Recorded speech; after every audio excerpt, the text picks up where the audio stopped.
E nosso estudo de hoje, eles são 4 do livro Opinião Espírita e tem por título Jesus, Kardec e Nós.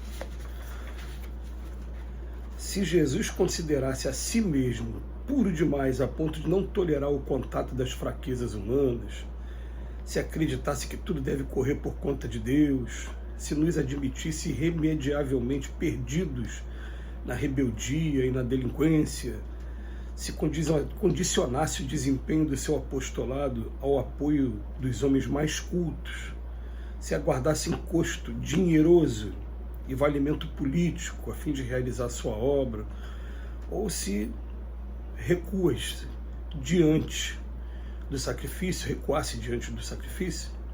de certo não conheceríamos a luz do Evangelho que nos descerra o caminho à emancipação espiritual.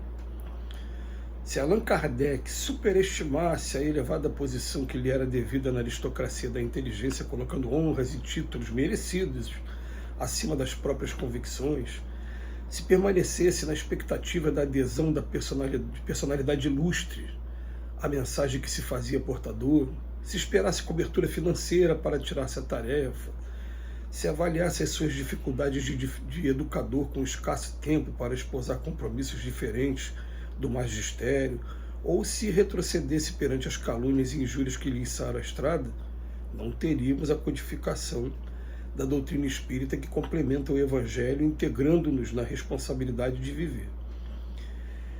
Refletindo em Jesus e em Kardec, ficamos sem compreender a nossa inconsequência quando nos declaramos demasiadamente virtuosos, ocupados, instruídos, tímidos, incapazes ou desiludidos para atender às obrigações que nos cabem na doutrina espírita. Isso porque, se eles, o mestre e o apóstolo da renovação humana, passaram entre os homens sofrendo de lacerações e exemplificando bem por amor à verdade, quando nós, consciências endividadas, fugimos de aprender e servir em proveito próprio, indiscutivelmente estaremos, sem perceber, sob a hipnose da obsessão oculta, carregando equilíbrio por fora e loucura por dentro. A gente está sempre defendendo a ideia de que, junto com o estudo moral, vale muito a pena você estudar a biografia desses grandes vultos que a gente encontra na história da humanidade também. Porque o estudo moral é muito importante para o nosso conhecimento, para a gente poder analisar e comparar a que ponto nós estamos ainda desafinados com a lei de Deus, tudo bem. Mas quando você começa a estudar os exemplos da vida de cada um, de Eurípides de Barçanufo, de Chico Xavier, de Bezerra de Menezes, de Jesus Gonçalves, de Caibar Schutel, de espíritos que são muito queridos, de Leopoldo Machado, muito queridos para a gente, mas vamos estudar assim, como é que foi a vida deles. Eles estiveram aqui encarnados entre a gente, eles tiveram dificuldades mil. Hoje o Emmanuel, junto com o André Luiz, eles fazem uma análise sobre Jesus e Kardec e a missão que eles desempenharam para que nós tivéssemos hoje o Evangelho no primeiro momento e a doutrina no segundo momento. Vem falar aqui de detalhes interessantes, né? E é bom a gente até analisar, lendo o texto de novo, porque ele fala assim, pô, a pessoa, se Jesus fosse esperar só o auxílio, né, dos homens mais cultos da época. Mas não, Jesus escolheu 12 discípulos muito diferentes em personalidade, em temperamento, lado emocional mesmo, né? E 12 que até ficariam assim no primeiro momento, né? A gente tem uma curiosidade às vezes muito grande de imaginar como seria, como foi isso, né? Você colocar pessoas tão diferentes para conviver umas com as outras, o ciúme que devia ter, a desconfiança que devia ter, né? Mas todos ali magnetizados pelo amor do Cristo, observando curiosamente, cuidadosamente cada detalhe do seu ministério para ver como é que era, as curas, os detalhes que ele estava falando, e de repente um olhar para o outro, pessoas diferentes, sobrou para a gente, né? Então isso tem uma curiosidade muito grande de saber como é que era, mas Será que, ó, se Jesus, de repente, sentenciasse definitivamente que nós todos somos perdidos na rebeldia e na delinquência, ou se ele aguardasse os homens mais cultos, ou dinheiro, ou poder para realizar a sua obra, a gente não conheceria o Evangelho. E, na verdade, Jesus veio num ambiente totalmente contrário a todos esses pontos aqui que a gente falou aqui agora, né? Não tinha aonde encostar a cabeça, o lado financeiro, dinheiro, não teve poder nenhum, né? Hoje a gente chama de rei, e até a gente fica ouvindo às vezes uns termos que são usados, leão de Judá. Eu falei, meu Deus, gente, leão foi o símbolo da destruição no Coliseu durante muitos anos. Jesus é o exemplo de pacífico, né? O exemplo de maior amor, o maior exemplo de amor que a gente teve na história da humanidade. Ser comparado a um leão, às vezes me incomoda um pouco. Mas, enfim, aí depois vem falar de Allan Kardec. Allan Kardec, ele estava entre as principais mentes intelectuais de sua época.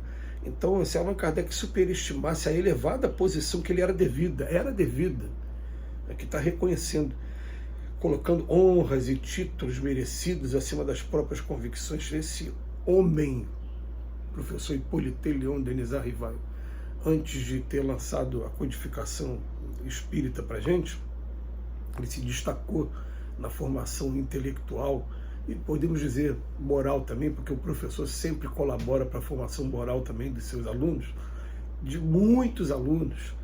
E a gente sempre faz questão de lembrar que alguns alunos, né, do Allan Kardec costumavam fazer referência a ele como meu professorzinho, tamanho o carinho que tinham pelo Allan Kardec, pelo professor Hippolyte Léon Denis Arrival.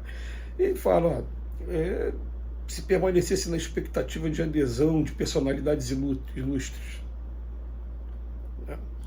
Ele tinha apoio de médios que se fizeram anônimos e são até desconhecidos da gente. A gente precisa fazer um estudo, às vezes, um aprofundamento para procurar saber quem foram os médios que estavam ali por trás da codificação, porque até nisso eles não eram, não fizeram questão, né, não deixaram aparecer a sua própria personalidade.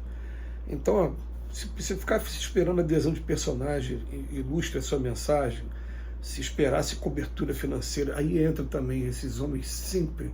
Eles, quando querem fazer uma determinada coisa, eles botam como determinação, falam, vou fazer e acabou, né?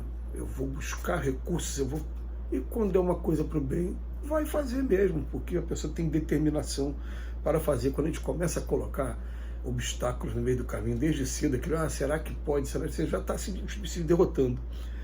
Aí ele coloca aqui, se avaliasse suas dificuldades de educador com escasso tempo, meu Deus, qual o tempo que eu vou ter? Eu preciso ganhar dinheiro para sobreviver também, né?